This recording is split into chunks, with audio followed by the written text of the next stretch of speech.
Experiencing slow performance or frequent bugs with your Instagram app? I'm Emily, and in this tutorial, I'll walk you through the steps to clear Instagram cache and what it does. Let's get started. First, let's discuss about what cache is. All of the information that has been loaded or downloaded for a better experience is saved on your phone when you browse through posts, reels, or other content on Instagram, which is cache. It is preferred to clear as it may cause problems to the app.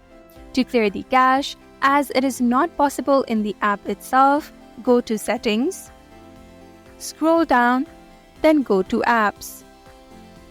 Tap on App Management at the top. Search for Instagram.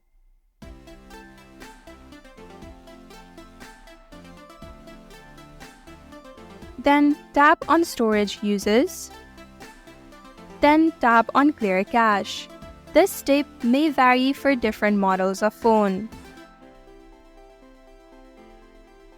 Thank you for watching Online Help Guide. Hope this video was helpful. If it was, then hit the like button and comment down if you have any questions or feedback.